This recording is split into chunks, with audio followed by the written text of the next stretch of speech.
Sadly, the news is full of stories of refugees from atrocities in the Middle East, mostly from Syria. But the Syrians are not the only ones.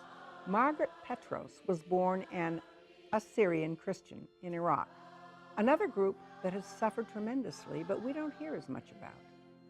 Shortly before the fall of Saddam Hussein, her family was forced to flee to the U.S. Today, over 30 years later, she's the executive director of an organization called Mothers Against Murder, which assists the families of murder victims.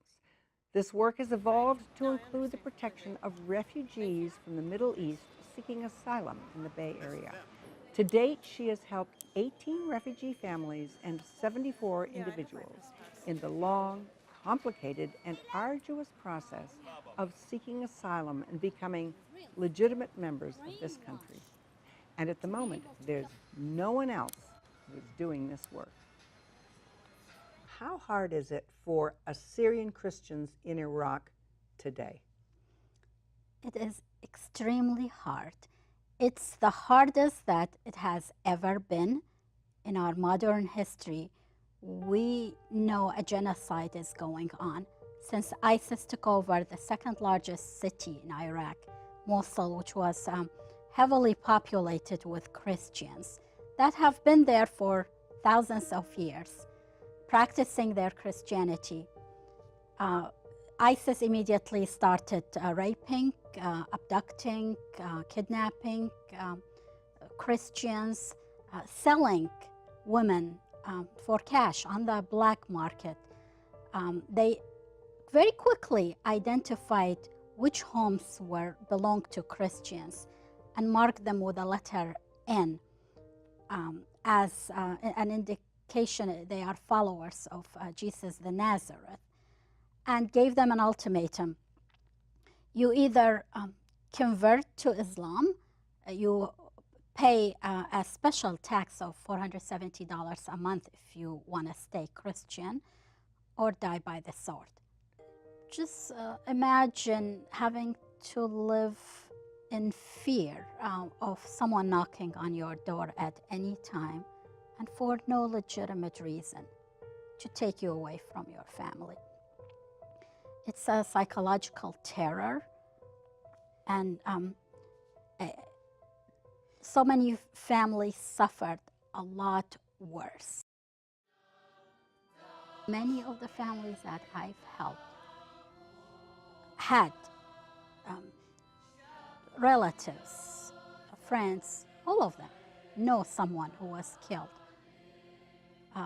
In Iraq in the past 15 years, during Saddam's powers, after Saddam's fall, and the worst was when ISIS came to take over Mosul. This ethnic minority group is disappearing. There are so few Assyrians left around the world. Their homeland was Iraq. That's where they kept their language, their culture, their traditions. And because of what's happening, especially with the last strike of ISIS, just displacing so many of them, I just hope they survive as individual human beings. Margaret's work includes collecting documents for immigration applications that usually add up to hundreds of pages of evidence. She walks the refugees through the entire process, providing unofficial legal advice. But she also opens up her own home, providing a roof, meals, and comfort to a population with nowhere else to turn. In my philosophy, no one who suffered the persecution of ISIS should have to pay for this humanitarian service.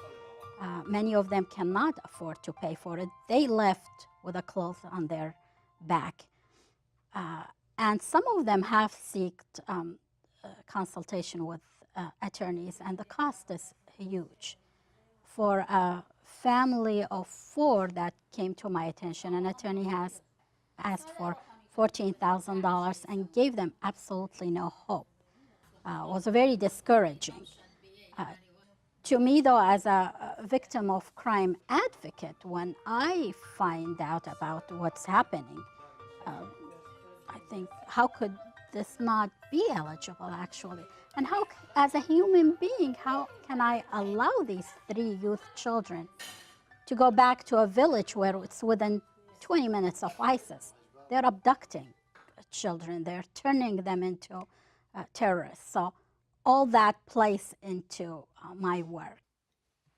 I had to learn a lot, yes, because I had never done an asylum case. I've done naturalization for myself, for my sisters, brothers. I enjoy doing paperwork, learning about policies, procedures. I'm good at it. But when this type of need comes to my attention, I really did not question how will I do it, whether I know how to do it or not to. My thinking is more, I'm going to find a way to do it because it's a deserving issue, and I find ways. Of the many families you've helped, what are you most proud? I'm proud of the number of individuals, families that I've helped, and being able to do it at absolutely no cost. I'm proud of seeing some of the children involved in these cases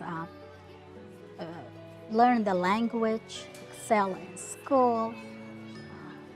It's a blessing for me.